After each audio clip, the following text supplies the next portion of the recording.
अस्सलाम वालेकुम दोस्तों। हमारे साथ इस वक्त डॉक्टर फरहान विरक साहब हैं।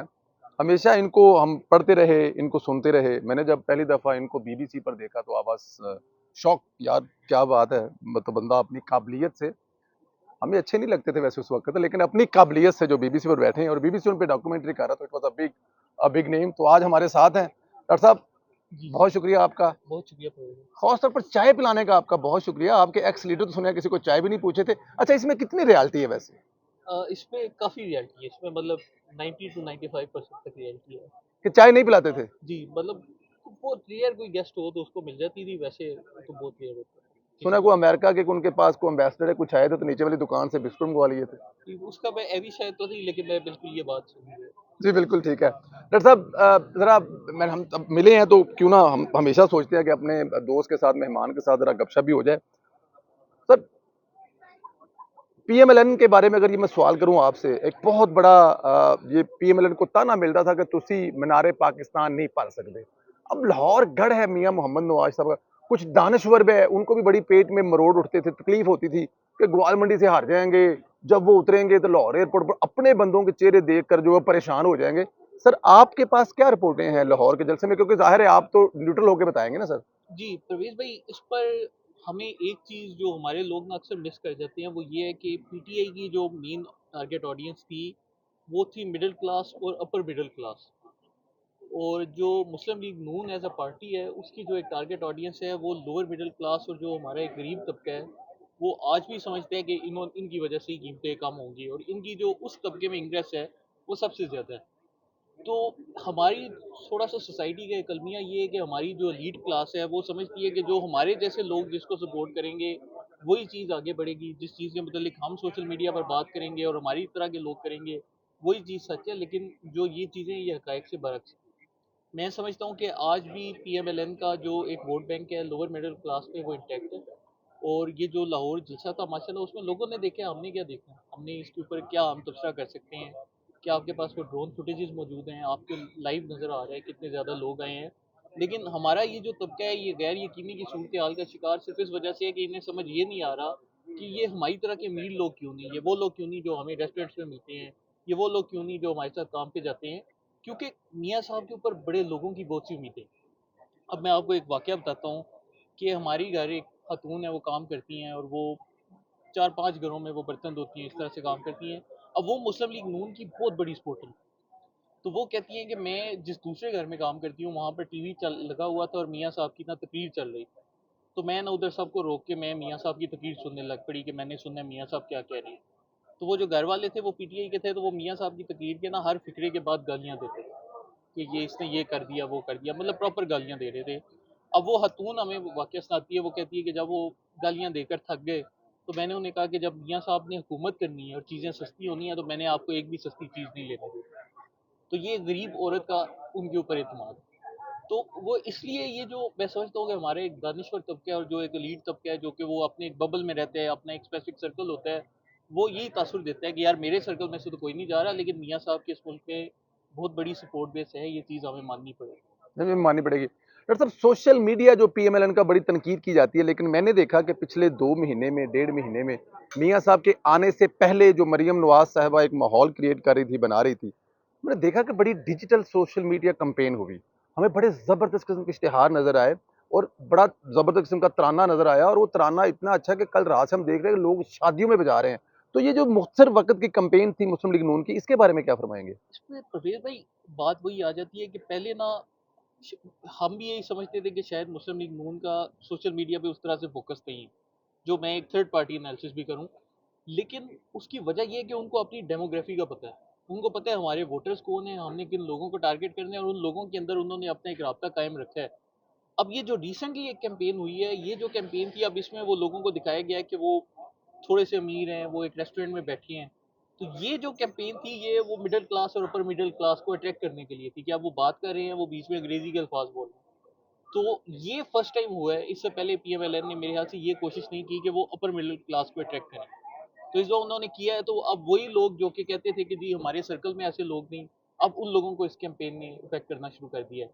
लेकिन ये भी एक चीज़ है कि इन लोगों को भी साथ अपने लेकर आना ज़रूरी है, जहाँ पर लोअर मिडिल क्लास ज़रूरी है, वहाँ पर मिडिल क्लास को भी आपको अपने साथ जोड़ना पड़ेगा। तो ये बड़ी अच्छी कोशिश है और मेरे ख्याल से आहिस्ता आहिस्ता इनमें अकल आएगी, क्योंकि चीज़ वही है कि पिछले कुछ 10 सालों में लोगों का ज़हन इतना गंदा कर दिया गया है कि अब मैं अपनी मिसाल दूँ तो मैं भी इसी तरह के ख़यालात रखता था।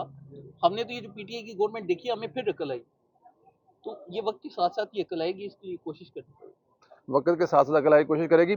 पीटीआई का सोशल मीडिया, इसमें कोई शक नहीं है, पाकिस्तान के जितनी भी पार्टी उनमें सबसे तगड़ा था और आप उसको तगड़ा करने का एक हिस्सा थे। फिर ऐसा क्या हुआ कि आप एकदम स्क्रीन से गायब आए? मतलब देखें, दुनिया का सबसे बड़ा नशरियाती अदारा बीबीसी आपसे इंटरव्यू कर रहा है, आपकी काबिलियत की वजह से कर रहा है कि आपने पंजाबी जी कहते हैं कि नथ पाई सी सारे। तो क्या वजह बनी फिर एकदम आप इमरान खान साहब से पीछे हट गए?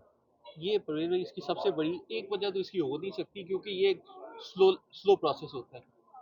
अब अगर हम देखें तो आज के दौर में पाकिस्तान में, मतलब मैं आपको कोई तोहफा दूं और आप वो तोहफा बेच दें तो आपको कैसा महसूस होगा? अब देखिए, मैं अगर आपको अपनी घड़ी उतार के ये गिफ्ट दे दूं, और मैं आगे अली साहब को, जो हमारे प्रोड्यूसर, उनको भेज दूं। उनको बेच दे, तो बताए मेरे दिल पे क्या गुजरेगी? बिल्कुल ऐसे ही है। तो अब मतलब जब एनी बंदा how, thank you very much giving us, लेकिन मैं आपको वापस कर रहा नहीं, वो आप मुस्लिम लीग नून के, अगर आप पीटीआई के होते तो आप ना करते। तो असल असल में मसला ये है कि इस तरह की जो हरकतें हैं, ये जब हमारे सामने आने लगी आहिस्ता आहिस्ता, तो हमें फिर अकल आना शुरू हो गई कि यार ये चीज़ें वो नहीं जो आपको नजर आती। मतलब ये कि गवर्नमेंट से पहले भी हमें ये चीज़ें इस तरह की नज़र तो आती थी, लेकिन ये हजरत अली का भी इरशाद है कि इक़्तिदार, इख्तियार और दौलत, ये तीन चीज़ें आने से लोग बदलते नहीं, उनके हकीकी चेहरे सामने आते हैं, उनकी असलियत सामने आती है। तो फिर जब इनको इख्तियार मिला, तो इन्होंने वही सब काम करने शुरू कर दिए जिनकी अपने दौर में मुखालफत करते थे। ठीक है, अब देखिए, एक वो बातें हैं कि अब मैं ये घड़ी का जिक्र करूंगा तो पीटीआई वाले बोलेंगे कि जी देखिए, वो तो एक घड़ी बेच दी, उस पर क्या।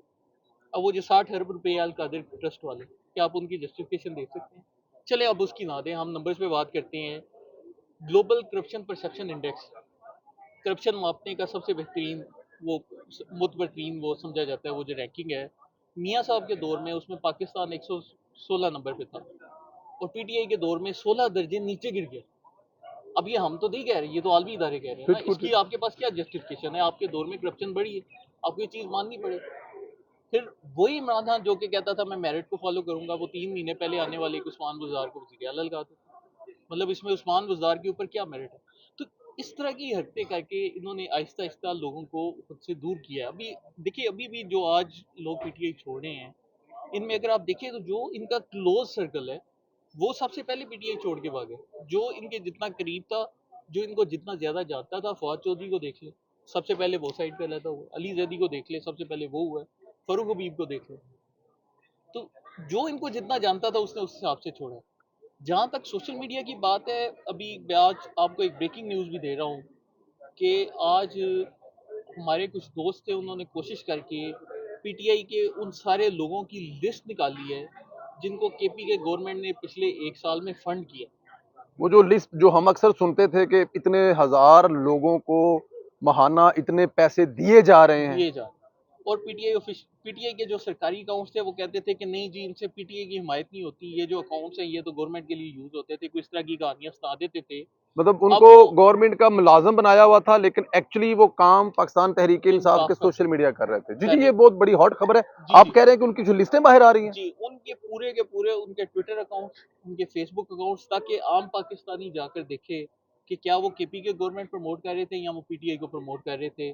वो सारे लोगों की लिस्टें बाहर आ रही हैं और उनके ऊपर केपी के गवर्नमेंट का 87 करोड़ रुपया खर्च हुआ। इस 87 करोड़ रुपया केपी के गवर्नमेंट हुकूमत ने का इस्तेमाल जी हुआ उन लोगों पर। इस्तेमाल हुआ है। अभी मतलब आप इस वक्त देखें कि खैबर पख्तूनख्वा हुकूमत आपकी दिवालिया हो चुकी है। कल जो खैबर पख्तूनख्वा हुकूमत को सिफारिशात गई हैं, वो ये गई हैं कि आपने सरकारी मुलाजमीन की जो तनख्वाही हैं उसमें 25% कटौती करनी है, ताकि सूबे का बजट चल सके, नहीं तो सूबे का बजट हमसे नहीं चल सकता।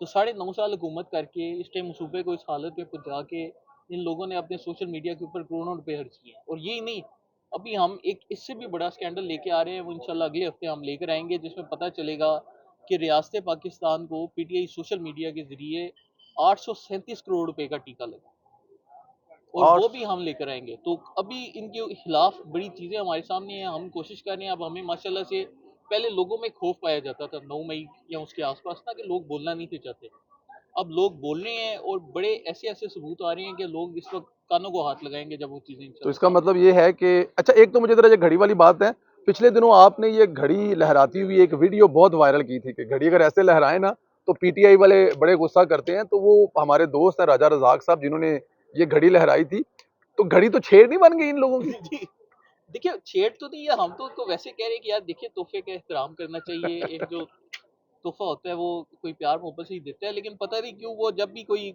आजकल मुझसे वो लड़ना शुरू करता है तो हम उधर भी घड़ी की तस्वीर लगा देते हैं, तो पता नहीं वो लड़ाई बंद कर देते हैं। तो आजकल ये बड़ा एक अजीब सा फिनोमिना चल रहा है।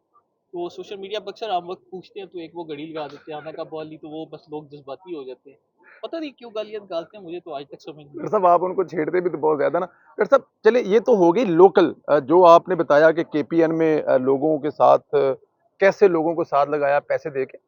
लेकिन यहाँ पे अमेरिका में कुछ लोग बैठे हुए हैं, कुछ लोग यहाँ पे जो पीटीवी को लीड किया करते थे, ये उनकी कैंपेनें कैसे चलती हैं? उनके पास पैसा कहाँ से आता है? उनके पैसे की बस वो ब्रेकिंग न्यूज़ है, इंशाल्लाह वो इससे अगले हफ्ते आपको ला कर देंगे। अच्छा, इससे अगले हफ्ता ब्रेकिंग उसमें मतलब मतलब उसमें उस पे जो ये तो करोड़ों में हिसाब था ना, उसमें मिलियंस ऑफ डॉलर्स का हिसाब है। मैं यही पूछ रहा हूँ कि तो वहाँ पे अमेरिका में बैठे वहाँ लोग। पर जी मिलियंस ऑफ डॉलर्स के कमीशन जाते रहे गवर्नमेंट ऑफ पाकिस्तान की तरफ से, और वो भी इंशाल्लाह स्टोरी पाइपलाइन में है, वो इंशाल्लाह नेक्स्ट वीक हम उसको लेकर आएंगे।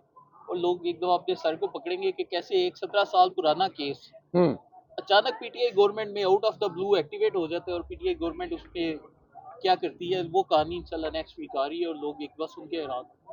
लोग दफ़ा एक सुन मैं अपने सुनने वालों से, क्योंकि ज़ाहिर है डॉक्टर साहब बता रहे हैं अगले वीक, क्योंकि यहाँ की वाली तो हमें समझ आ रही है, लेकिन जो डॉलरों में पैसे जाते हैं या डॉलरों में कैंपेन होती है उस पे अगले वीक डॉक्टर साहब एक चीज़ ज़रा और बताएं, काफ़ी करीब रहे हैं बहुत सारे लोगों के जो पाकिस्तान तहरीक इंसाफ को छोड़े हैं, बड़े बड़े नाम हैं। जैसे अगर मैं कोई एक आध नाम लूँ, फरह हबीब है, सदाकत अली अब्बासी है। सर इन्होंने अगर देखा जाए तो इमरान खान के साथ रहकर शोहरत कमाई, नाम कमाया, पैसा कमाया, वजीर बने, मोटरसाइकिलों से प्राडो और बड़ी-बड़ी गाड़ियों में आए। इमरान खान को छोड़ना दुरुस्त अमल है? क्या इमरान खान को छोड़ना इनका कसूर है या इमरान खान की वजह से इनको छोड़ना पड़ रहा है? ठीक है प्रवेश भाई, बात वही होती है कि हर बंदा जो एक सियासी पार्टी ज्वाइन करता है, मैं समझता हूँ कि वो इसलिए करता है कि हम मुल्क के लिए कुछ करें। इनिशियली तो उनका यही होता है, फिर डिपेंड करता है ऊपर वाली क़यादत के ऊपर कि वो कैसी होती है। अगर ऊपर वाली क़यादत जो सी है वो ठीक हो तो नीचे वाले बंदे भी ठीक होते हैं। अगर वो बंदे ये देखते हैं कि हमारी जो ऊपर वाली क़यादत है वो फराह गोगी को प्रमोट कर रही है। अब मतलब आप यकीन माने, मैं कुछ दिन पहले रावलपिंडी सीसीपीओ के ऑफिस गया, और वो ऑफिस पे आपको पता है वो एक तख्ती लगी होती है जिसपे नाम लिखे होते हैं कि जी इस बंदे ने इस टेन्योर में सर्व किया, इस बंदे ने इस टेन्योर में सर्व किया। 2019 से लेके 2021 तक रावलपिंडी में 8 सीसीपीओ तब्दील हुए उस तख्ती के मुताबिक। अब आप लॉजिकली बताएं कि पूरे वो इस एरिया का रीजन का इंचार्ज है, और 8 8 सीसीपी दफ़ा तब्दील हो गए। 8 सीसीपीओ अलग अलग तब्दील हुए। तो वो जो अलीम खान साहब बात करते थे कि जी ये जो फराह गोगी है ये 3-3 महीने का कॉन्ट्रैक्ट लेती थी और लोगों से पैसे लेती थी, अब वो तख्ती देखकर क्या मैं उस चीज़ से डिनाई कर सकता हूँ कि मतलब ये कोई इसकी लॉजिकल आपको रीज़न ही नहीं समझ आती कि आपके एरिया में 8 सीसीपीओ तब्दील हो रहे हैं बगैर किसी वजह के हो रहे हैं।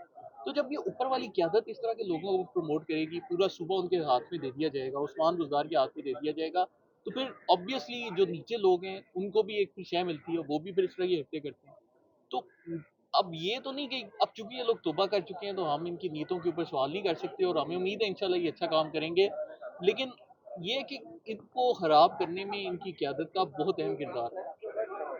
अब कह रहे हैं कि जो मतलब कि 9 मई का अगर वाक़या ना होता तो शायद इन लोगों के पास कुछ ना कुछ वजह होती। अच्छा, अब ये परवेज भाई ये बड़ा इंटरेस्टिंग सवाल है, इस पर देखें, ये जो लोग हैं ना, चाहे उस्मान डार हो जाए चाहे फरूक हबीब हो जाए, अगर आप उनकी बातचीत सुने ना, आपको उसमें लॉजिक नजर आएगा, आपको ये नहीं लगेगी कि जबरदस्ती की बातचीत है। ठीक। बेसिकली है ये कि ये लोग एक जहनी कश्मकश का शिकार थे, 9 मई के दौरान भी थे, और इनमें से बड़े लोग जिनसे मेरा एक ज़ाती ताल्लुक भी रहा है, मैं उनसे ही बात करता था, तो वो भी इस तरह के हालात के इज़हार करते थे कि यार ये गलत कर रहे हैं, ऐसे नहीं होना चाहिए। लेकिन होता ये था कि सोशल मीडिया पे प्रेशर, फिर ये जो खान साहब ने लास्ट टाइम एक बोला भी कि जी इनके बच्चों से कोई शादी नहीं करेगा, इनसे कोई ताल्लुक नहीं करेगा, ये जिधर जाएंगे वहां से लोग हट जाएंगे, मतलब इस तरह का एक तासुर दिया कि वो लोग एक बबल में रहने लगे कि यार अगर हमने इनको छोड़ दिया तो हमारे साथ क्या हो। तो वो पूरा एक वो कल्ट की तरह की वो जो अक्सर जिक्र होता है, वो वाला एक तरीका कार है कि एक बंदे को अपोजिट व्यूज सुनने ही ना दो, उसके जेहन में एक ही तरह के आइडियाज बम्बार्ड करते जाओ, तो वो कल्ट बन जाएगा। तो इन्होंने वो जो एक कल्ट क्रिएशन की थी उसको तोड़ना बड़ा ज़रूरी था, और मैं समझता हूँ कि 9 मई के बाद वो जो एक कल्ट का एक नज़रिया टूटा है, लोगों ने देखा है कि यार इनको छोड़ा भी जा सकता है, आप पे उस तरीके से बैकलैश भी नहीं आ सकता। तो ये तेज़ी से आ रहे हैं और अभी मैं आपको बता रहा हूँ कि आने वाले दिनों में इसमें मज़ीद तेज़ी आएगी और माशाल्लाह बहुत से लोग हम रिसाइकिल करेंगे। बिल्कुल ठीक है। 9 मई के वाक़ये में इमरान खान को सज़ा होते हुए देख रहे हैं?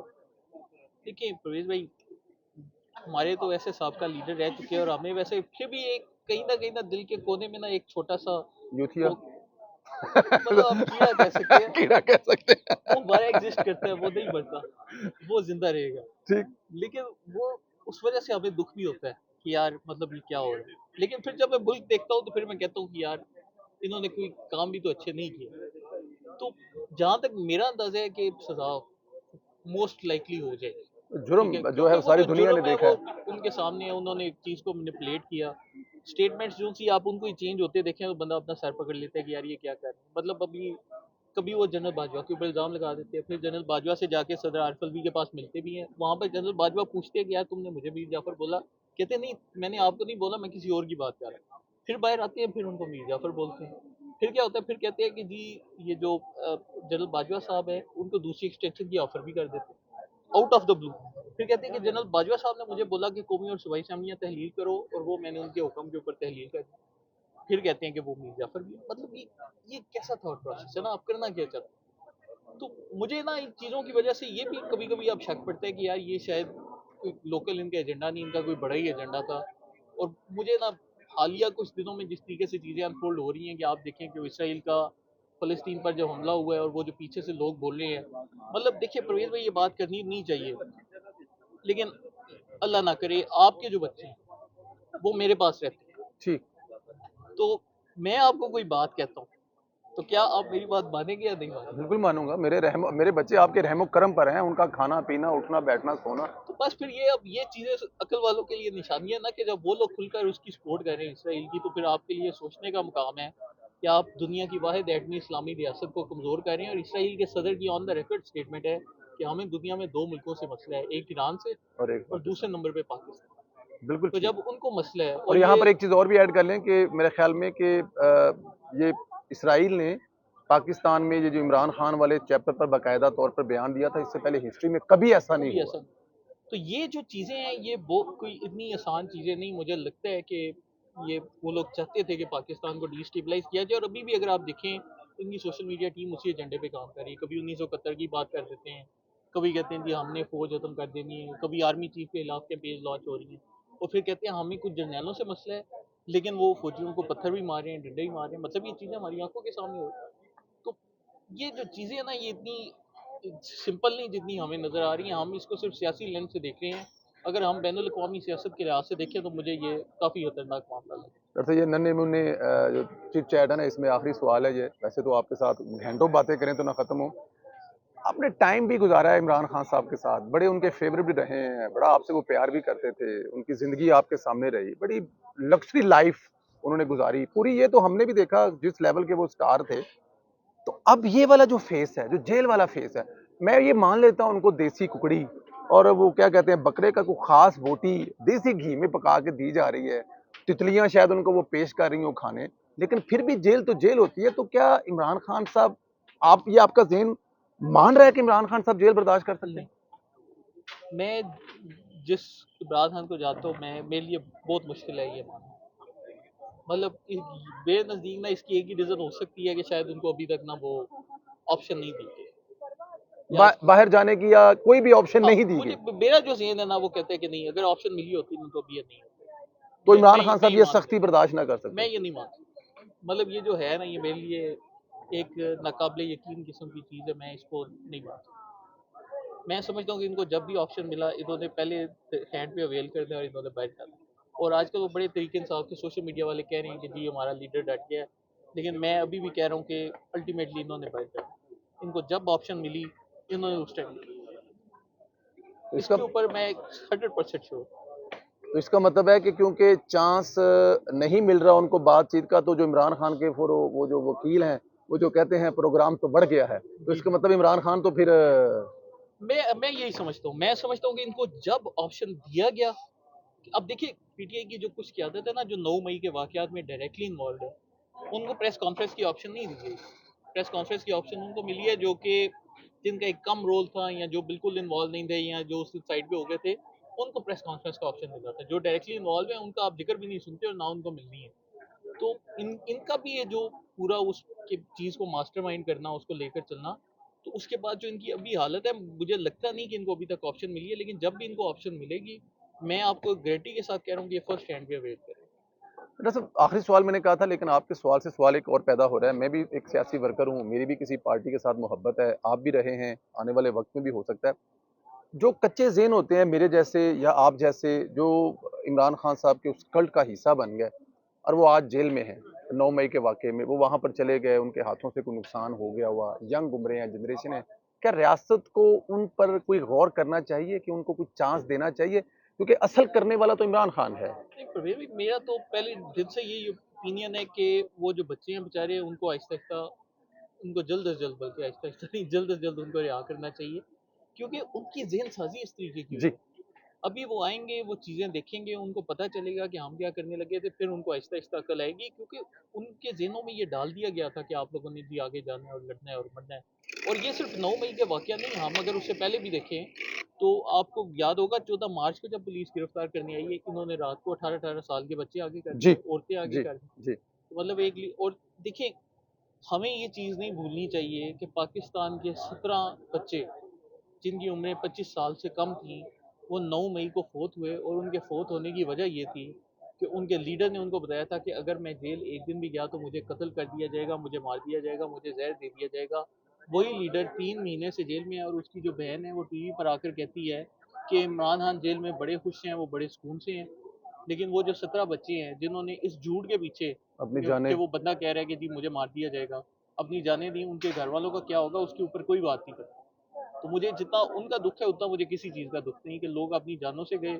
अभी भी वो जो बेचारी वो लड़कियां लाहौर की, वो जो जेलों में गई हैं, जी, अब मतलब आप उनकी ज़हनी हालत देखें कि उनके अपने बच्चे हैं और वो जी। बेचारी उधर जेल में कह रही हैं कि हम वफा निभाएंगी, लेकिन ये ज्यादती कर रही हैं अपने साथ। लेकिन जिससे वफ़ा निभाएँगे उसने कभी किसी से वफ़ा नहीं निभाई, तो और ये उनको उसका सोचना जो चाहिए। क्लोजेस्ट सर्कल छोड़ के गया है, वो इसी जी, वजह से ही छोड़ के गया ना। परवेज भाई, आपकी मुझसे लड़ाई हो सकती है, आपकी एक दूसरे बंदे से हो सकती है, लेकिन जब आपकी एक टाइम पे आपका सारा क्लोज सर्कल आपको छोड़ जाए, तो इसका मतलब है कि कोई मसला आपके अंदर है। अब मियाँ साहब का क्लोज सर्कल क्यों नहीं छोड़ के गए?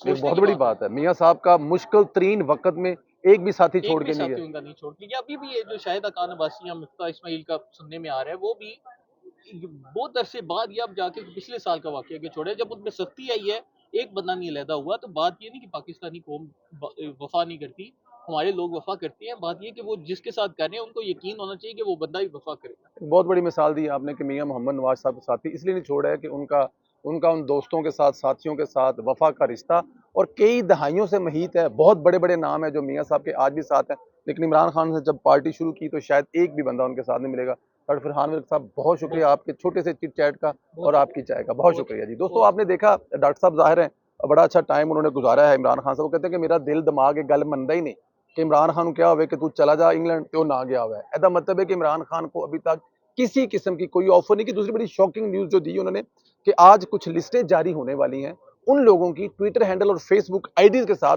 जो केपी की हुकूमत से 87 करोड़ रुपया खा चुके हैं और वहां पर लोगों के पास तनख्वाहें लेने के लिए पैसे नहीं है। और दूसरी बड़ी ब्रेकिंग न्यूज़ वो कह रहे हैं कि अगले वीक देंगे कि ये जो अब्रॉड में बैठे लोग पाकिस्तान तहरीक इंसाफ चला रहे हैं उनको डॉलरों में कैसे पेमेंटें की जाती थी और वो कहां से पेमेंटें करते थे। इंशाल्लाह अगले मेहमान के साथ फिर हाजिर होंगे। खुदा हाफिज़ दोस्तों।